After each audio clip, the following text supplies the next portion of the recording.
Hi everybody, I'm Ro. Welcome to the show.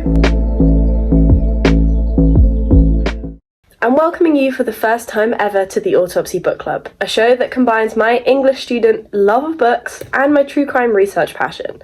Take a seat, pick up this week's book, and enjoy your time in the book club.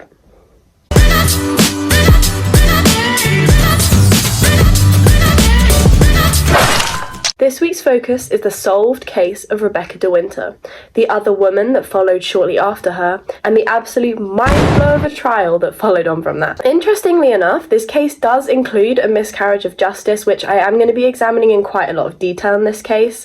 I haven't heard of that many cases or even trials that are similar to this in the way that the accomplice maintains their untruthful recounting of events during and even after the trial for almost as long as she lived. Most of the information in this case does also come from Mrs. DeWinter's diaries, who is said accomplice. These would have been really quite helpful if they had been discovered while the case was still ongoing, but unfortunately they were found long after most of the people involved were already dead.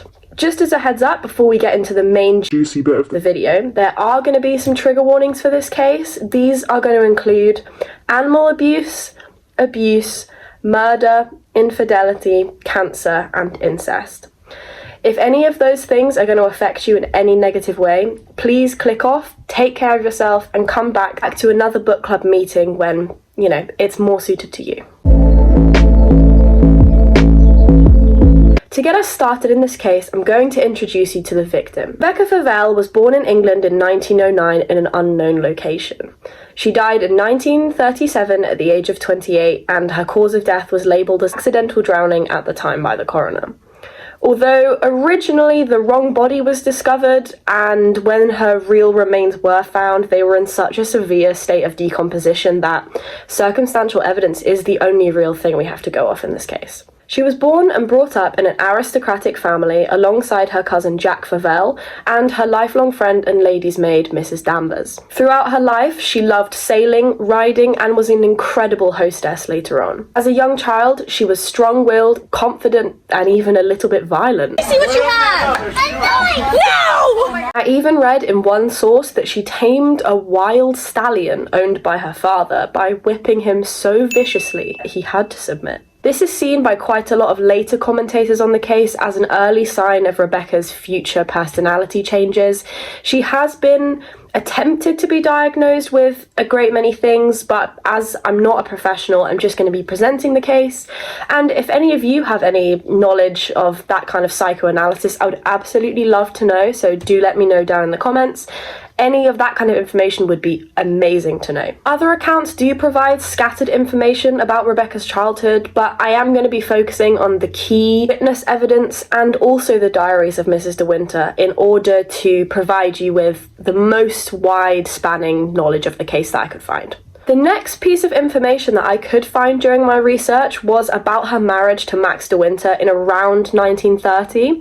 There is quite a considerable gap there, but what I could kind of gather is that it's most likely that she was presented as a young woman and met Max DeWinter in a socialite kind of setting. This wedding was seen by almost everyone who attended as being the perfect wedding for the perfect couple. We will learn later, though, that there is a bit more to this perfect marriage than really does meet the eye at the start. Many of Max's close friends and family recorded to absolutely adore Rebecca.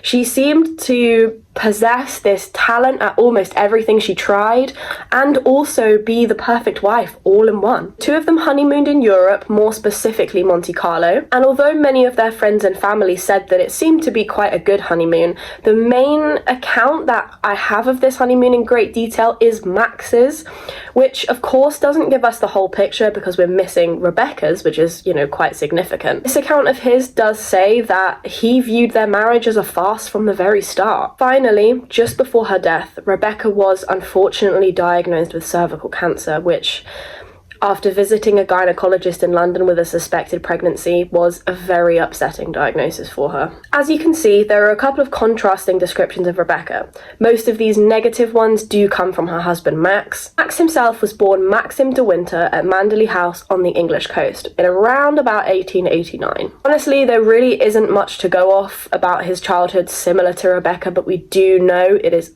almost all gonna be rich boy stuff. Here comes the money. Here we go.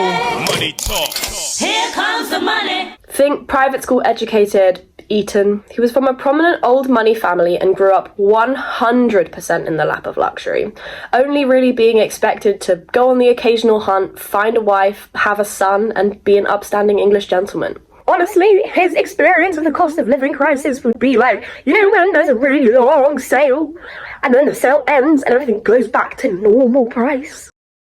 Finally, I need to introduce you to who I'm going to call Mrs. DeWinter, or Mrs. D for short. Again, her name has been redacted from court documents to protect her privacy. She was born in around 1916 to a lower middle class family.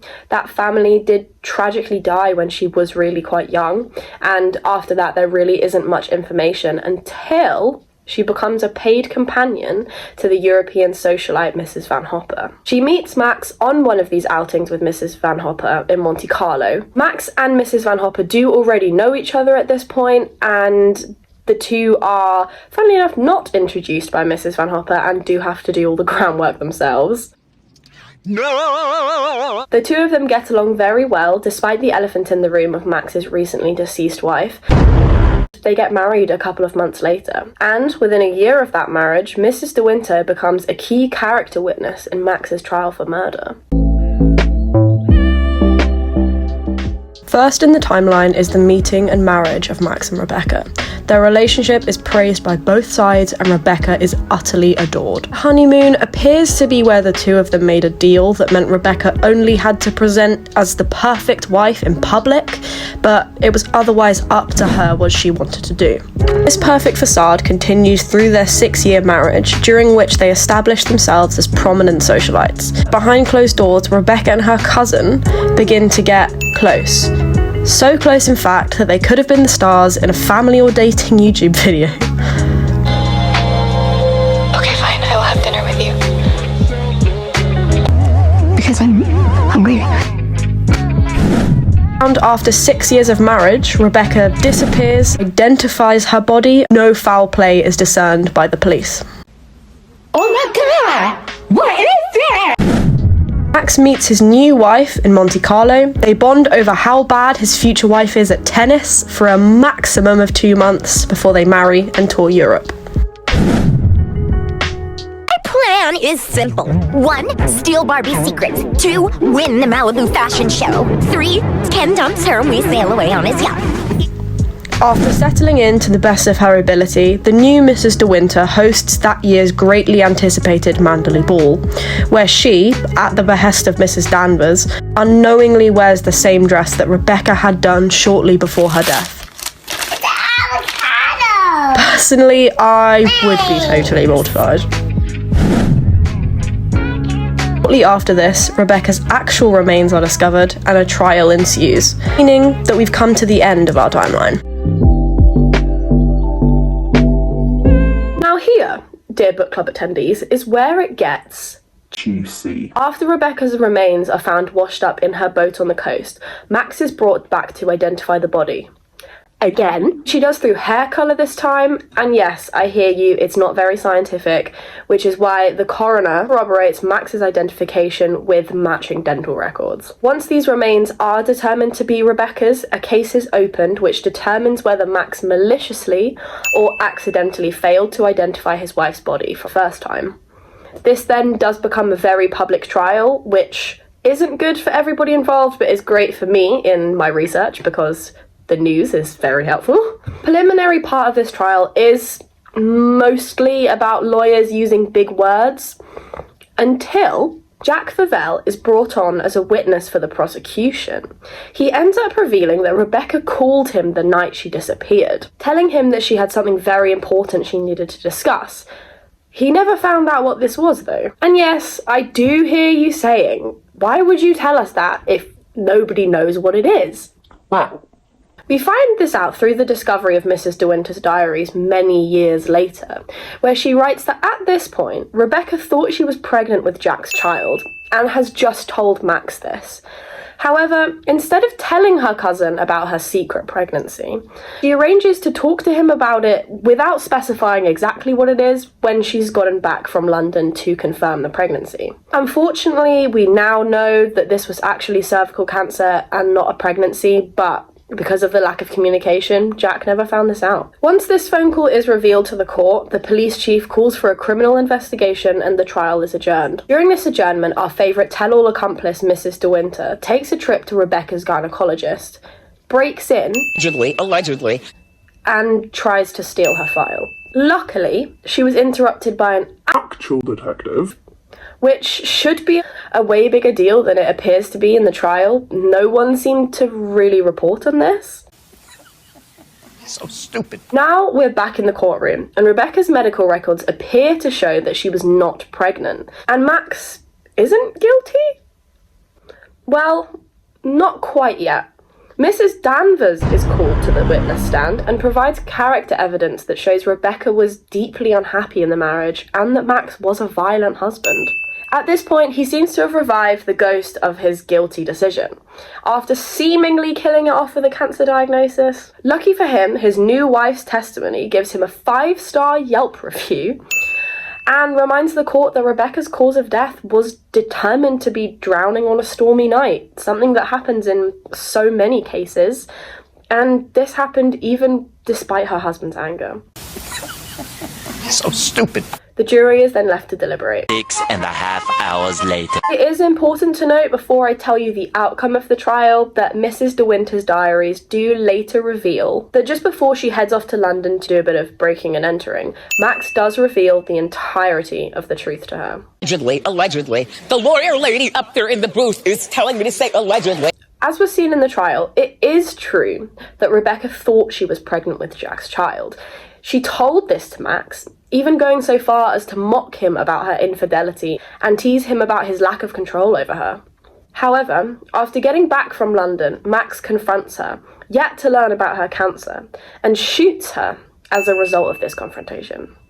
The gunshot wound didn't hit bone, so it wasn't picked up in the autopsy, which, due to the state of decomposition of the body, would never have been able to tell. Max then pushes Rebecca out to sea in her boat after cutting a gaping hole in it, ensuring that it sinks. He writes a fake suicide note and identifies another unfortunate, unidentified woman's body as his wife's.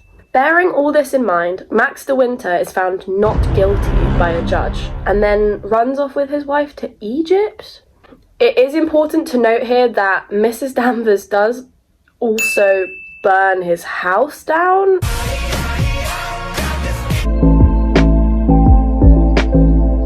So, that's the case.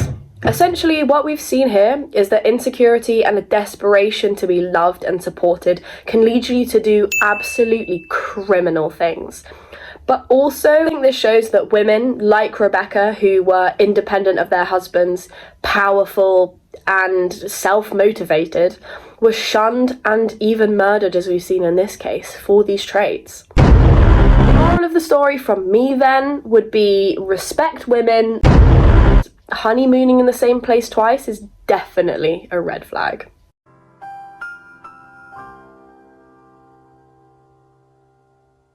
Well, thank you so much for coming to this week's book club meeting. I hope you enjoyed the deep dive into the crimes of Max DeWinter and the tragic death of his first wife, Rebecca. In next week's book club meeting, we will be looking at the death of a controversial billionaire, what love can lead you to lie about, and the glitz and grime of Wall Street. Bye-bye.